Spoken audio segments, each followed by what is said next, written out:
क्या कर रहे थे हम लोग? वही जो करते और सुनते आ रहे हैं कि जब वक्त होता है तो एहसास नहीं होता, और जब एहसास होता है तो वक्त नहीं होता है। मैं साबिर अली और आप देख रहे हैं ILCC अली क्लासेस, और हम लोग कर रहे हैं आगे का टॉपिक इलेक्ट्रिसिटी चल रहा है। और कल तक हम लोगों ने व्हीटस्टोन ब्रिज किया, आगे चलेंगे मीटर ब्रिज। देखते हैं कि मीटर ब्रिज जो ना, व्हीटस्टोन ब्रिज जो है, जो कंसेप्ट व्हीटस्टोन ब्रिज का है उसी कंसेप्ट से बनाया गया है हमारा मीटर ब्रिज। तो मीटर ब्रिज कंसेप्ट और उसका स्ट्रक्चर देखते हैं कैसा बनता है, मीटर ब्रिज कैसे काम करता है, क्या रिलेशन होता है, और उसके बाद फिर देखते हैं आगे।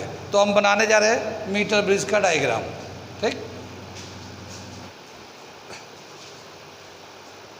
ये दे रखा हमारा एक मीटर ब्रिज का एक स्ट्रक्चर, सिंपल स्ट्रक्चर। क्या बताया? मीटर ब्रिज जो है व्हीटस्टोन ब्रिज का सिंपल डिवाइस है, सिंपल एप्लीकेशन है। और मीटर ब्रिज के हेल्प से हम लोग अननोन रेजिस्टेंस को डिराइव करते हैं, फाइंड करते हैं। जिस तरह से पहले हमने बताया था कि व्हीटस्टोन ब्रिज में भी एक ऐसा अरेंजमेंट होता है कि उससे हम लोग अननोन रेजिस्टेंस निकालते हैं, मीटर ब्रिज का भी यही एप्लीकेशन है कि हम लोग इससे अननोन रेजिस्टेंस निकालते हैं। इसका जो स्ट्रक्चर है मैं इसको एक्सप्लेन करता हूँ। ये एक बैटरी है जिससे हमें एक करंट चलेगा। ये की है, की को ऑन करेंगे, ऑफ करेंगे।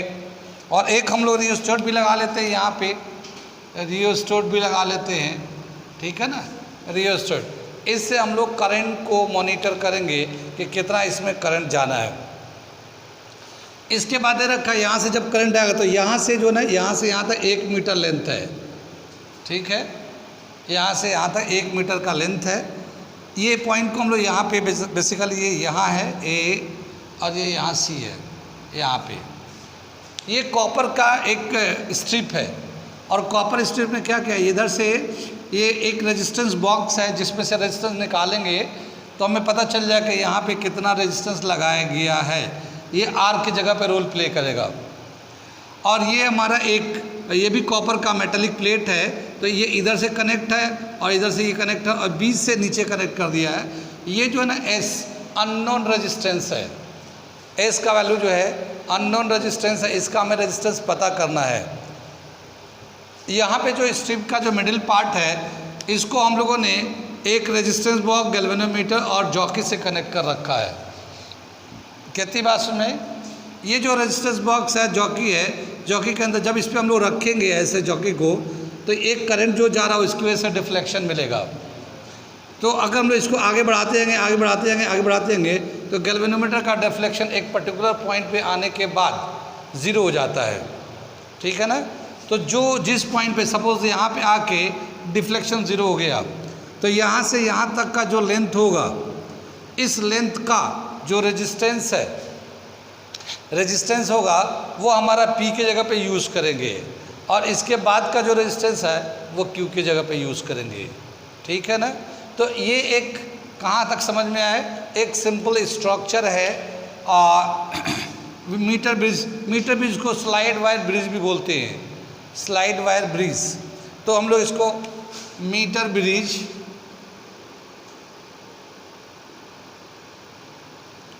या फिर slide wire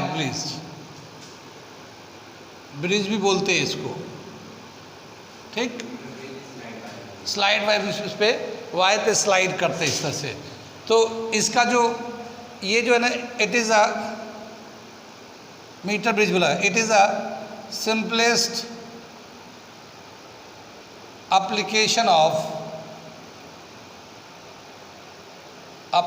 of Wheatstone bridge, ठीक है ना। मीटर ब्रिज जो है वो व्हीटस्टोन ब्रिज का एक सिंपल एप्लीकेशन है। और according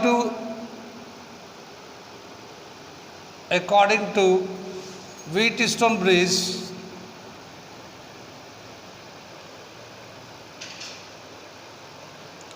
P upon Q is equal to R by S, ठीक है। कितनी बार सुनिए, ये जो पी एन क्यू है ये लेंथ के रिस्पेक्ट पे यहाँ से यहाँ तक लेंथ कितना है इससे निकालते हैं पी एन क्यू का। और ये जो आर जो है यहाँ रेजिस्टेंस बॉक्स से कितना रेजिस्टेंस लगाया है उससे हम लोग आर निकालते हैं। और फिर हम लोग नल पॉइंट ढूंढते हैं, किससे? इस गैल्वेनोमीटर जॉकी की हेल्प से नल पॉइंट ढूंढते हैं। जहाँ पे नल पॉइंट आता है वही हमारा लेंथ पी का हो जाता है इधर का, और राइट का होता है क्यू का। ये टोटल लेंथ यहाँ से यहाँ तक है 1 मीटर का। 1 मीटर का मतलब 100 सेंटीमीटर। कितनी बात सुन रही?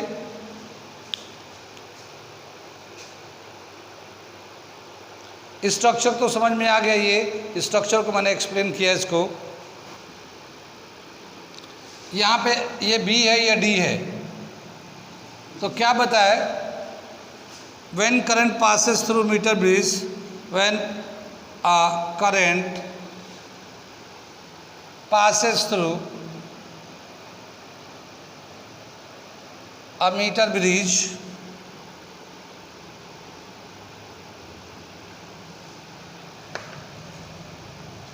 ठीक है, a null point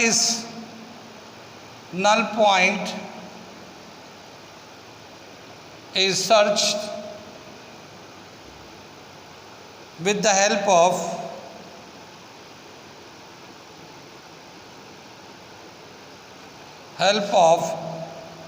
galvanometer, resistance box, galvanometer and jockey, ठीक है ना। इनके हेल्प से हम लोग नल पॉइंट लेते हैं।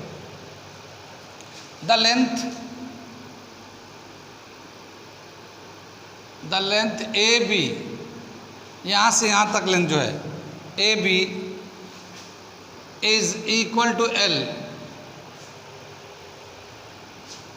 And the length B C, ये यहाँ से यहाँ तक बी सी है, is equal to 100 minus L. 100 minus L है।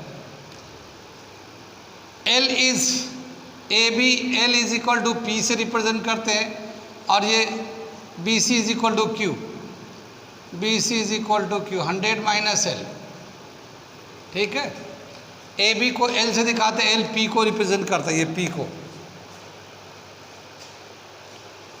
अगर हम लोग रेजिस्टेंस निकालना चाहते हैं इसका P upon Q, sigma L upon sigma 100 minus L, where sigma is equal to resistance per unit length, resistance per unit length।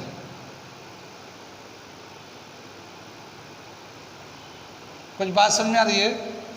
जैसे सिग्मा जो है ना रेजिस्टेंस पर यूनिट लेंथ है, तो टोटल लेंथ को मल्टीप्लाई कर देंगे तो यहाँ से यहाँ तक कितना रेजिस्टेंस हो जाएगा, वो पी के बराबर हो जाएगा। ये बचा हुआ जो लेंथ है उसको भी सिग्मा से मल्टीप्लाई करें तो टोटल लेंथ हो जाएगा।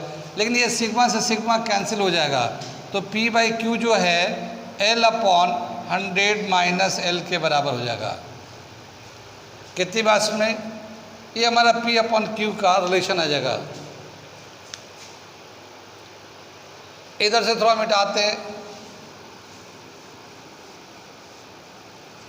आगे दे रखा है इसमें कि P by Q, as we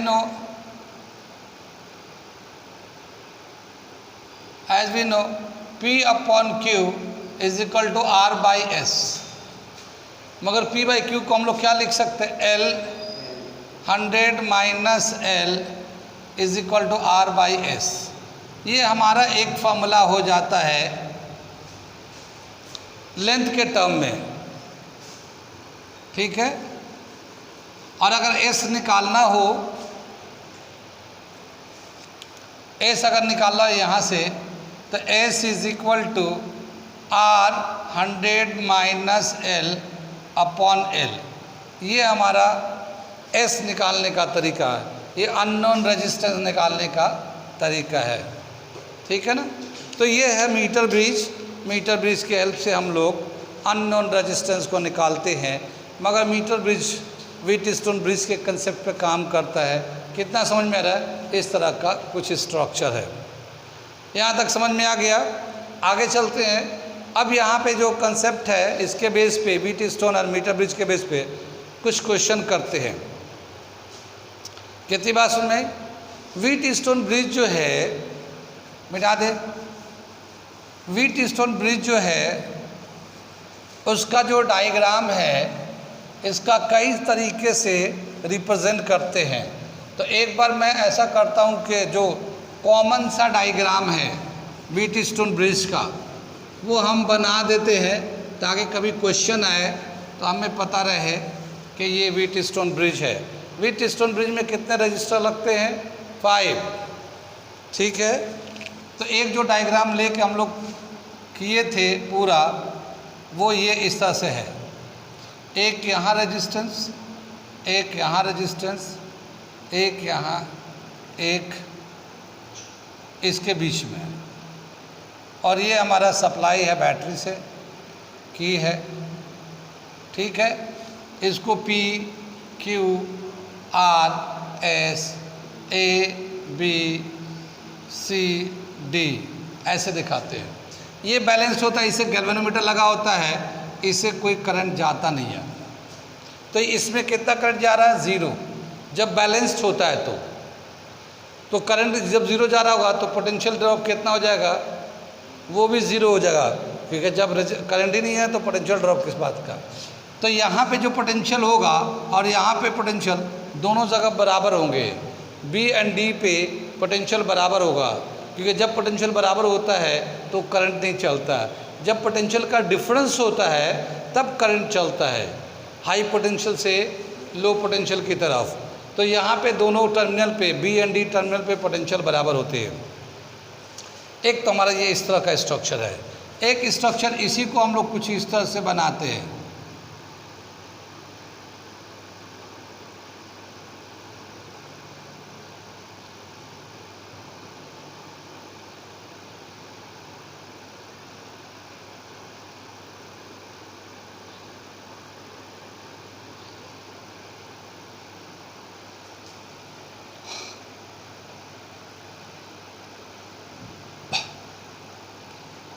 यही स्ट्रक्चर को हम लोग दोबारा से ऐसे भी बनता ही है। ठीक है ना। इसमें 5 रजिस्टर है और यहाँ पे जो है कितनी बात सुन में, ये इस तरह से स्ट्रक्चर दिखाते हैं। अगर हम लोग यहाँ पे 1 2 3 लिखे, 1 2 3 4 5, तो इसमें करंट किस में नहीं होगा? कौन सा रजिस्टर में करंट नहीं होगा? ये थर्ड वाला रजिस्टर में करंट नहीं होगा। ये इसका ये वाला प्लेस है ये। ठीक है। तो ये भी एक डायग्राम है व्हीटस्टोन ब्रिज का। एक इसका डायग्राम ऐसे भी है।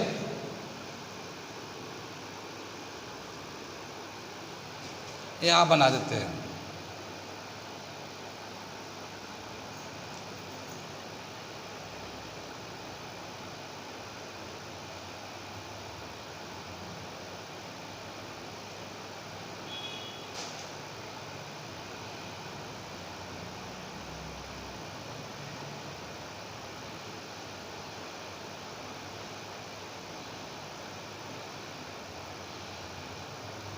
ठीक है ना।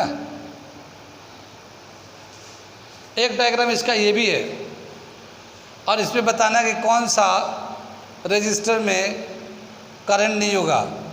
जैसे मान लो हम लोगों ने ए भी ले लिया, C D E ऐसे ले लेते हैं, तो कौन से रजिस्टर में, कौन से आर्म में करंट नहीं चल रहा होगा? बैलेंस्ड अगर हुआ तो ये BC में नहीं, CD में नहीं चलेगा ये। ठीक है ना। क्योंकि जब इसको उठा के ऐसे लेके आएंगे तो ये यहाँ चला आएगा, तो ये दोनों आर्म यहाँ पे आ जाएंगे और ये बीच में आ जाएगा। कितनी बात सुन रही? हाँ, ऐसे अगर इसको बाहर निकाल लेते हैं, इसको इधर लेके जाएंगे ना, तो ये दो तो ऐसे रहेगा, और ये वाला 2 रजिस्टर यहाँ चला जाएगा, एक यहाँ एक यहाँ कनेक्ट रहेगा, और ये वाला बीच में आ जाएगा। तो इसमें करंट नहीं जा रहा होगा जब बैलेंस्ड व्हीट स्टोन ब्रिज होगा। तो कितनी बात सुन में। आगे चले, अगर सब पे बराबर इक्वल रेजिस्टेंस लगा दें व्हीट स्टोन ब्रिज में तो इक्विवेलेंट रेजिस्टेंस कितना होगा। सभी 5 आर्म्स पे अगर सेम अमाउंट ऑफ रजिस्टर लगा दिया जाए तो उसका इक्विवेलेंट रेजिस्टेंस कितना होगा, ये निकालने जा रहे हैं। समझ में आ गया।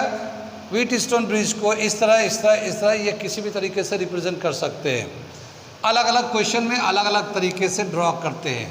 एक हम लोग क्वेश्चन करने जा रहे हैं हम लोग कि अगर सभी रेजिस्टेंस इक्वल मैग्नीट्यूड के हैं तो इक्विवेलेंट रेजिस्टेंस कितना होगा व्हीट स्टोन ब्रिज में। ठीक है, तो ये हम लोग ले लेते हैं इधर से। ठीक है, आगे चलते हम लोग। ये व्हीट स्टोन ब्रिज है और अगर हम लोग मान लेते हैं कि ये सभी रेजिस्टेंस बराबर है, ये आर है तो ये भी आर है, ये भी आर है, ये भी आर है और ये भी आर है, तो इसका इक्विवेलेंट रेजिस्टेंस कितना हो जाएगा। जब यहाँ से करंट जा रहा होगा तो इक्वल अमाउंट ऑफ करंट दोनों में डिस्ट्रीब्यूट हो जाएगा।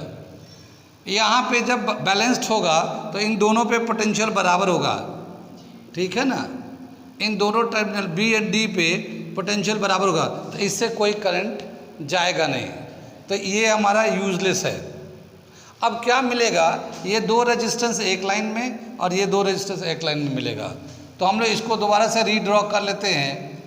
ये एक रजिस्टर, ये एक रजिस्टर, ये एक रजिस्टर, ये एक रजिस्टर और इस तरह से ये 2 रजिस्टर हो जाएंगे। अब ये आर आर है, ठीक है ना, तो ये सीरीज में है तो ये 2R हो जाएगा। ये ऐड होकर 2R के बराबर हो जाएगा सीरीज में, ये भी 2R के बराबर हो जाएगा। तो हम लोग दोबारा से इसको रेजिस्टेंस बना लेते हैं, ये 2R और ये 2R।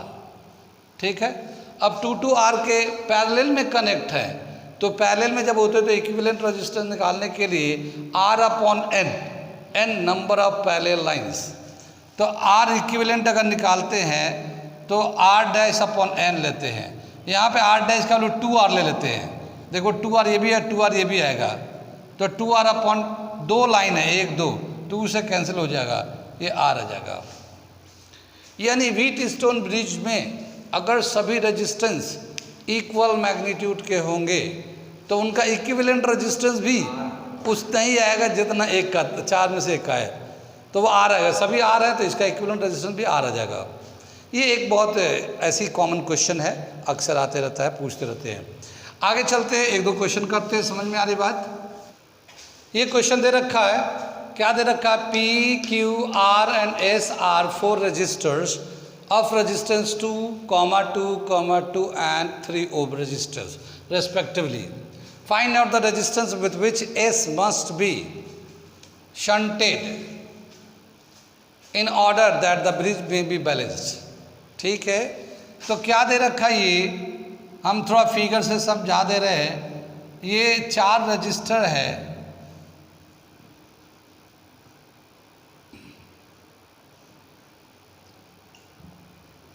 ये जो है ना 2 ओम का है, इसको पीस दिखाते हैं। ये 2 ओम का है, ये Q से दिखाते हैं। ये R भी 2 ओम का है और ये S जो है ना 3 ओम का है। ठीक है ना, अब हम चाहते हैं इस तरह से लेते हैं कि ये जो है ना ये बैलेंस्ड व्हीट स्टोन ब्रिज बनाए, तो इनके साथ जो रेशियो होगा, P का Q के साथ जो रेशियो होगा वो R/S के रेशियो के बराबर होना चाहिए। लेकिन यहाँ जब रेशियो लेंगे तो ये इक्वल नहीं है। ठीक है, सॉल्यूशन करके दिखा रहे हैं। Hair P/Q 2/2 1/1 R/S 2/3। ठीक है ना, hair P/Q is not equal to R/S. So it is not a balanced wheat stone bridge. So it is not a balanced wheat stone bridge. ठीक है ना, ये एक बैलेंस व्हीटस्टोन ब्रिज नहीं है। कितनी बात सुन में, लेकिन हमें क्या करना है कि इसे बैलेंस करना है। बैलेंस करना है तो इसका मतलब ये कि ये 2 ये 2 ये 2, तो इसे भी 2 होना पड़ेगा, ठीक है ना। तो इसको 2 करने के लिए क्या करेंगे कि देखो सीरीज में अगर रजिस्टर कनेक्ट करते तो रेजिस्टेंस बढ़ जाता है और पैरेलल में करते हैं तो घट जाता है। इसको 3 से 2 मिलाना है यानी घटाना है। तो इसका मतलब ये है कि एक रेजिस्टेंस हमें यहाँ पे पैरेलल में कनेक्ट करना है इसके साथ, ठीक है। और इसका जो रेजिस्टेंस का जो वैल्यू होगा, जैसे मान लो आर ले लेते हैं, स्मॉल आर और ये 3 का जो इक्विवेलेंट रेजिस्टेंस होगा वो 2 आना चाहिए। तो ये आर का कितना मैग्नीट्यूड होना चाहिए, यही बोला है find out the resistance with which S must be shunted in order that the bridge में बी बैलेंस्ड। तो ब्रिज को बैलेंस करने के लिए हमें इसके साथ हमें एक रजिस्टर पैरेलल में कनेक्ट करना पड़ेगा कंडीशन को देखते हुए, ठीक है। तो क्या लिखेंगे इसको, to balanced the Wheatstone bridge, ठीक है, व्हीटस्टोन ब्रिज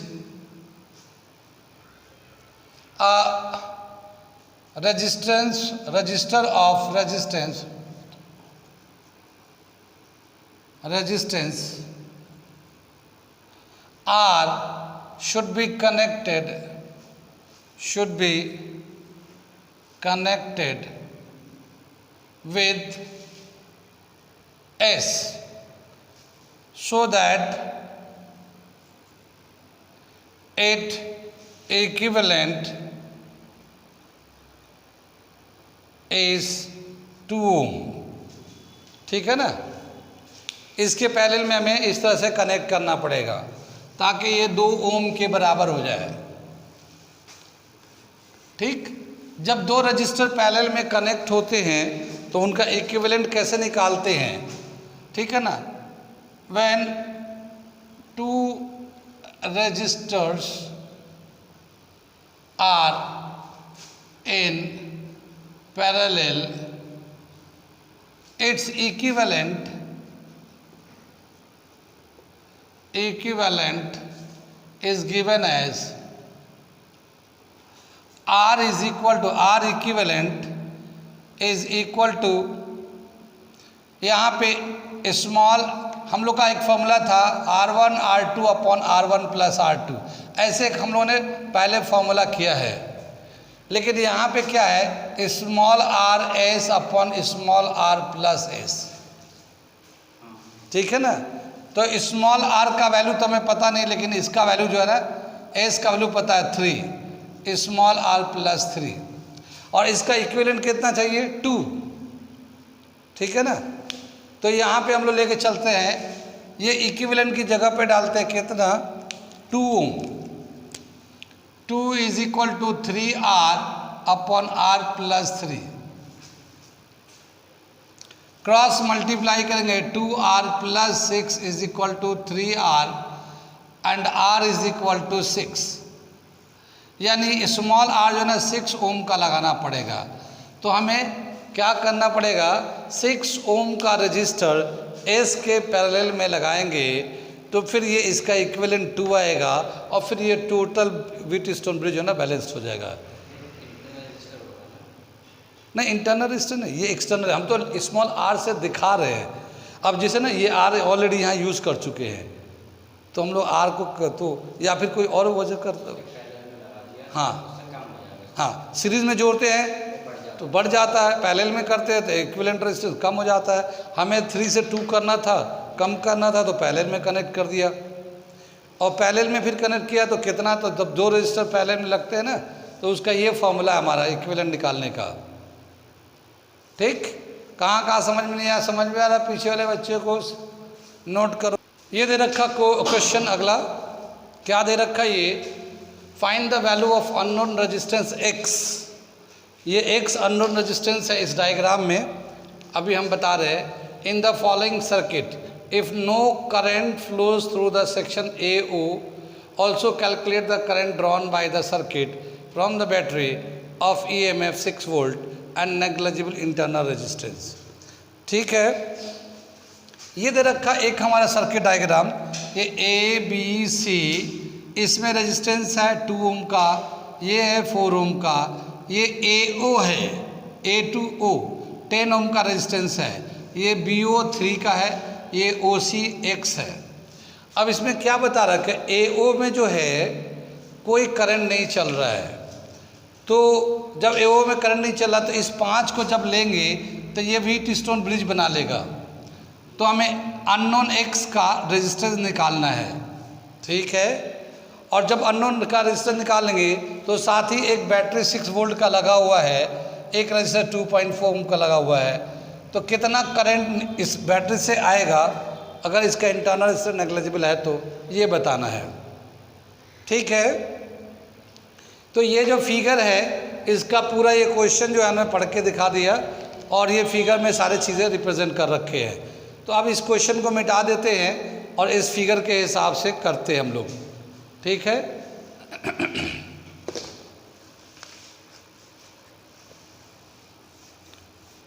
ये क्वेश्चन करेंगे, इस फिगर को हम लोग दोबारा से ड्रॉ कर लेते हैं और जब दोबारा से इसको ड्रॉ करेंगे तो कैसा फिगर बनेगा ये हम लोग बना के दिखा रहे हैं।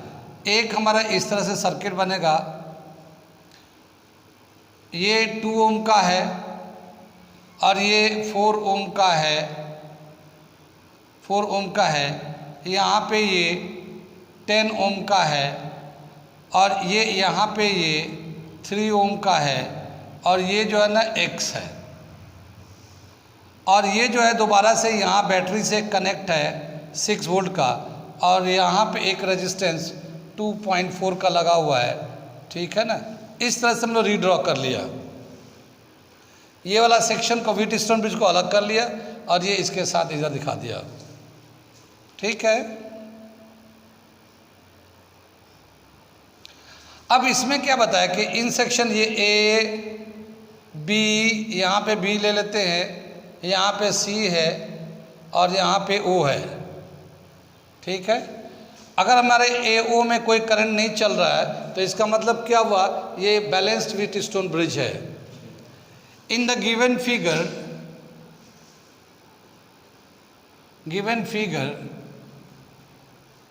there is no current, there is no current through the resistor, through the 10 ohm resistor, 10 ohm resistor। ये जो 10 ओम का रेजिस्टेंस है ना, इसमें कोई करंट नहीं है। इसका मतलब क्या हुआ है, it means it is a balanced Wheatstone bridge, balanced Wheatstone bridge, Wheatstone bridge ये बैलेंस्ड है। और जब बैलेंस्ड होता है तो P/Q का जो रेशियो होता है वो R/S आता है। ठीक है ना, अब बोला कि यहाँ P के टर्म में हम लोग ये वाला AB का रेजिस्टेंस लेंगे वो है 2 और Q के टर्म में लेंगे AC का रेजिस्टेंस वो है 4 और R के टर्म में लेंगे BO का रेजिस्टेंस वो है 3 और ये हमारा X लेंगे S की जगह पे। ठीक है ना, तो ये हमारा X आ जाएगा 3 × 4/2, X = 6 ओम। तो ये हमारा अननोन रेजिस्टेंस जो है ना 6 ओम का है। ये कितनी बात सुन में, X जो है 6 ओम का है। ये कितनी बात सुन में। अब हम इन चारों का इक्विवेलेंट रेजिस्टेंस निकालेंगे, तो दोबारा से अगर हम लोग रीड्रॉ कर दें इसको दोबारा से करते हैं ये, तो क्या मिलेगा हमें, एक रजिस्टर 2 ओम का है, दूसरा रजिस्टर 4 ओम का है और इसके पैरेलल में ये 3 ओम का है और ये हमारा 6 ओम का है और ये फिर एक बैटरी है और यहाँ पे जो रेजिस्टेंस है 2.4 का है। ये इस तरह से आ जाएगा। ये एक नया स्ट्रक्चर बन के आ जाएगा इसको इस तरीके से। कितनी बात सुन में? अब ये क्या है, दोनों सीरीज में है, दोनों प्लस हो जाएंगे। 4 + 2 6, ये भी 3 + 6 9, ये दो रेजिस्टेंस पैरेलल में आ जाएंगे। तो अब क्या आ जाएगा, एक रजिस्टर 6 ओम का, दूसरा रजिस्टर 9 ओम का, और ये दोनों ही एक बैटरी और इसके साथ एक रजिस्टर 2.4 ओम के साथ कनेक्ट है। ठीक है। अब अगर हम लोग इन दोनों का इक्विवेलेंट रेजिस्टेंस निकालते हैं, ठीक है ना, तो यहाँ पे निकालते हैं equivalent resistance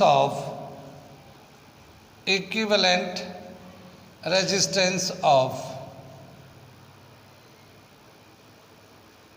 6 ohm and 9 ohm connected in parallel। ठीक है। पैरेलल में जब अगर होते हैं तो कैसे निकालते हैं इक्विवेलेंट रेजिस्टेंस, 6 × 9/6 + 9, ऊपर में मल्टीप्लाई कर देते हैं, नीचे में प्लस कर देते हैं। ये आ जाएगा 6 × 9 = 54 और ये आ जाएगा 15। ठीक है। 3 से कटेगा, 3 × 5 = 3 × 1 = 3 × 8 = और इसको डेसिमल में करेंगे 3.6 ओम का आ जाएगा ये। तो इस पूरे का जो इक्विवेलेंट रेजिस्टेंस आएगा ये हमारा आ गया, इसका इक्विवेलेंट रेजिस्टेंस 3.6 ओम का ये आ गया, और ये बैटरी आ गया 6 वोल्ट का, और इसी के साथ एक 2.4 ओम का रजिस्टर भी आ गया। ठीक है ना। अब ये 3.6 और 2.4 दोनों सीरीज में कनेक्ट है, तो इसका इक्विवेलेंट रेजिस्टेंस कितना हो जाएगा, इक्विवेलेंट रेजिस्टेंस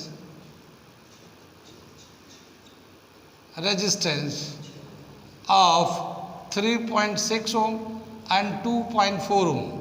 तो ये दोनों सीरीज में है, तो 3.6 + 2.4 टोटल 6 ओम का आ जाएगा। ठीक है ना। तो ये इक्विवेलेंट रेजिस्टेंस 6 ओम का आ गया। अब हमसे बोला है कि कितना करंट निकलेगा, इस सवाल में था ऑल्सो कैलकुलेट द करंट। तो करंट कैसे निकालेंगे हम लोग, I = V/, equivalent resistance R'। तो पोटेंशियल तो 6 वोल्ट का था, इक्विवेलेंट रेजिस्टेंस भी 6 है, 1 एम्पियर का करंट चलेगा। तो करंट जो है 1 एम्पियर का चलेगा। ये आ गया आंसर इसका। कितना समझ में आया हम लोगों ने कि एक जो है ये जो सेक्शन है ये व्हीटस्टोन ब्रिज के हिसाब से बना दिया गया है। अब हमें अननोन का निकालना था, तो हम लोग अननोन का निकाल लिया बैलेंस व्हीटस्टोन ब्रिज के हेल्प से, और उसे निकालने के बाद फिर इनका इक्विवेलेंट निकाला, व्हीटस्टोन ब्रिज का इक्विवेलेंट निकाला, क्योंकि यहाँ पे जो है ये वाला रेजिस्टेंस की कोई ज़रूरत है नहीं, तो हमने सिर्फ 4 ही रेजिस्टेंस लिया है उसमें, और इन 4 का दो सीरीज़ में है, और फिर ये पैरेलल में है, तो इसका इक्विवेलेंट निकाला, और फिर इसके साथ इसको प्लस करके और करंट निकाला। कितना समझ में आया ये? आगे चलते हैं, अगला क्वेश्चन करते हैं।